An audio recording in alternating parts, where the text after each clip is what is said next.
अस्सलाम वालेकुम नाज़रीन, डॉक्टर दानिश रियल फोकस के साथ हाजिर है। पाकिस्तान में ये मौजूदा इलेक्शन जो होने जा रहा है वो मुतनाज़ा हो चुका है। कोई माने या ना माने, ये इलेक्शन मुतनाज़ा हो चुका है और इसको आवाम में भी, बिज़नेस कम्युनिटी में भी, सियासतदानों में भी, वर्करों में ये बात इस्टेब्लिश हो चुकी है कि अब ये इलेक्शन नहीं हो रहा है, ये सिलेक्शन होगा। और इस सिलेक्शन के नतीजे में मरकज़ में एक हुकूमत आ जाएगी और चारों सूबों में एक हुकूमत आ जाएगी। तो कहने का मतलब ये है कि अगर ये डिसाइड हो चुका है, जैसे कि लोग अब ये कह रहे हैं और जैसे कि नज़र आ रहा है, और ये इल्ज़ामात मुख्तलिफ़ जगहों से दानिश्वर, तज़िया निगार और मुख्तलिफ़ किस्म के आपके जो इलेक्शन से रिलेटेड लोग हैं, जो पाकिस्तान के दानिश्वर हैं, वो अब इस बात पे मुत्तफ़िक़ हैं कि पाकिस्तान में अव्वल तो कोई इलेक्शन ऐसा नहीं है जो फेयर हुआ माँ सवाए 70 के, लेकिन इलेक्शन के दिन या इलेक्शन से कुछ दिन पहले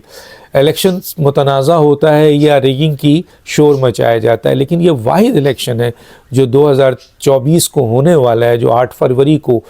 उसके बारे में पहले से ये फ़ैसला हो रहा है कि ये इलेक्शन मुतनाज़ा है। निगरां हुकूमत पे जो इल्ज़ामात हैं बी टीम का, वो इस्टेब्लिश हो रहा है। इलेक्शन कमीशन, ये पहला इलेक्शन कमीशन है जो अभी से मुतनाज़ा हो चुका है। निगरां हुकूमत अभी से मुतनाज़ा हो चुकी है और जो सूरत हाल नज़र आ रहा है वो यही है कि सिलेक्शन हो गई है। तो अगर ये सिलेक्शन हो गई है तो लोग इस बात पे ये बात सवाल उठा रहे हैं कि फिर ये आवाम के साथ धोखा क्यों? फिर आवाम को ये कहना कि इस मुल्क में जमहूरियत है और ये तमाम सियासी जमातें जमहूरियत पसंद है और ये तमाम सियासी जमातें फेयर इलेक्शन चाहती हैं और ये तमाम सियासी जमातें इलेक्शन में आवाम के वोट से आना चाहती हैं, फिर ये जो है ना झूठ का पुलंदा क्यों है? क्योंकि इस वक्त मैं पहले भी बता चुका हूँ, हर सियासी जमात शॉर्टकट हासिल करने की कोशिश कर रही है और उसकी कोशिश है कि किसी तरीके से इस मुल्क के अरबाब इख्तियार जो ताकत रखते हैं और इख्तियार रखते हैं और माजी में उनसे ये काम लिया गया है, यही सियासी जमातें जाती हैं, उनसे रिक्वेस्ट करती हैं, उनको मनाती हैं, उनसे इक़्तिदार लेती हैं, फिर दूसरी जाती है उसको गिरा के वो लेती है, फिर तीसरी जाती है उसको गिरा के वो लेती है और इल्ज़ामात सारी इस्टेब्लिशमेंट पे आता है। हालांकि इस वक्त इस्टेब्लिशमेंट ये कह रही है कि आप इलेक्शंस में जाएं और अपना काम करें। इस्टेब्लिशमेंट को अपनी ज़िम्मेदारी निभाने दो जो उसको आइन और हलफ ने दिया। पहली दफ़ा इस्टेब्लिशमेंट खास तौर पे आर्मी अपने आप को इन चीज़ों से दूर रखना चाहती है, लेकिन ये सियासी जमातें उसे इन्वॉल्व करना चाहती हैं। अभी भी लाइन लगी हुई है गेट नंबर 4 की, जो मैं बार बार कहता हूँ।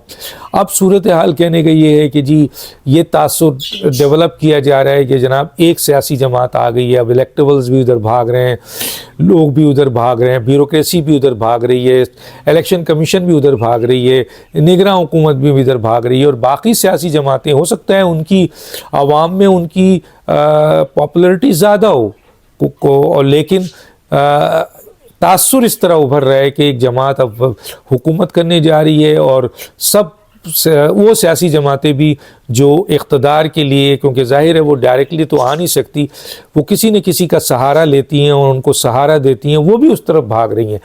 तो अब लोग यानी दानिश्वर जो इस मुल्क के जो इलेक्शन को बहुत करीब से देखते हैं, जो तज़िया निगार हैं, जो कम अज़ कम और दूसरे ऑर्गेनाइजेशन से ताल्लुक़ रखते हैं, इवन बाहर भी अभी तासुर पैदा हो रहा है कि ये इलेक्शन नहीं है, सिलेक्शन है और आवाम के वोटों से ये नहीं आएंगे। शो ज़रूर होगा, इलेक्शन ज़रूर होगा, वोट डालने का एहतमाम ज़रूर होगा, लेकिन ये फ़ैसला पहले हो चुका है। ऐसी सूरत हाल में जो बहुत ही इम्पॉर्टेंट चीज़ सामने आएगी वो ये आएगी कि क्या इस इलेक्शन को वो सियासी जमातें जिसको आप इलेक्शन के प्रोसेस से निकाल चुके हैं या दीवार से लगा चुके हैं, या वो लोग जो इस वक्त क्लेम कर रहे हैं कि उनको लिविंग प्लेइंग फील्ड नहीं दी जा रही है और उनकी पॉपुलरिटी आवाम में है, क्या वो इसको एक्सेप्ट करेंगे? क्या वो आवाम जो इस वक्त सब कुछ देख रही है और एन पोलिंग के दिन उसका क्या रवैया होगा, आया वो निकलेंगे या वोट ही नहीं डालेंगे, और वोट डालेंगे तो किसी और जमात को डालेंगे, लेकिन जिनकी सिलेक्शन हो चुकी है क्या उनको ही लाया जाएगा? तो उस वक्त आवाम का क्या तासुर होगा? और ऐसी सूरत हाल में मुल्क को क्या फिर एक दफ़ा हम सफ़र करने जा रहे हैं और फिर इस इलेक्शन पे जो अरबों रुपए खर्च हो रहे हैं आवाम के टैक्स के, وہ پھر ایک طریقے سے ضائع ہو رہے ہیں، کیونکہ عوام کے ووٹ سے الیکٹ ہو کر آنے والے لوگ نہیں ہیں اور فیئر الیکشن نہیں ہونے والا ہے۔ یہ بات سر عام ڈسکس کی جا رہی ہے کہ یہ الیکشن اب فیئر نہیں ہوگا، یہ سلیکشن ہوگی اور اس سلیکشنز میں مختلف صوبوں میں مختلف جماعتوں کو حکومت دی جائے گی اور یہ جماعتیں جو ہیں وہ پروٹوکول لیں گی اور پھر اپنی جیب بھریں گی اور پاکستان ڈیٹوریٹ ہوگا، عوام ڈیٹوریٹ ہوں گے، عوام جو ہیں وہ اپنے جو ان کے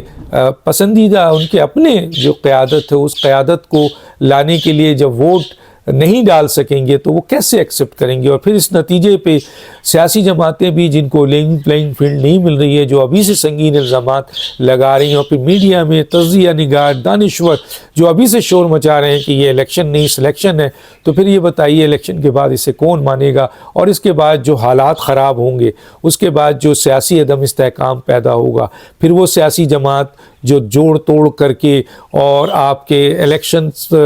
کو غیر شفاف طریقے سے جیت کر حکومت بنائے گی، کیا اس کے پیچھے عوام کھڑی ہوگی؟ کیا وہ ان بڑے بڑے کرائسس کا جو عوام کے سامنے ہیں، جو ملک کے سامنے ہے، جو معاشی کرائسس ہے، جو بے روزگاری کا کرائسس ہے، عوام اس وقت مر رہی ہے، ان کو ریزالو کر سکیں گے؟ ظاہر ہے جو عوام کے ووٹ سے نہیں آئیں گے اور آپ عوام کو وہ روڈ میپ نہیں دے سکیں گے، تو پھر وہ لوگ جب واپس اب اقتدار میں آئیں گے تو وہ صرف پروٹوکول استعمال کریں گے۔ اور 76 سال سے ہم یہی دیکھ رہے ہیں کہ اکثر سیاسی جماعتیں، اکثر حکومت آتی ہیں اور ان کے لوگ جو ہیں وہ جو آتے ہیں وہ بیسیکلی وہ بھی ایک نارمل طبقے سے تعلق رکھتے ہیں، لیکن جب جاتے ہیں تو امیر کبیر ہو چکے ہوتے ہیں، اربوں اور خربوں روپے کما چکے ہوتے ہیں، پھر آتے ہیں، پھر کماتے ہیں، اور پھر ان کے دور میں مافیاز اور اسٹرانگز ہوتی ہیں اور ملک میں جو ہے وہ کرائم اینڈ کرپشن ریٹ بڑھتا ہے اور نئی قیادت کو آنے نہیں دیا جاتا ہے، کیونکہ نئی قیادت آئے گی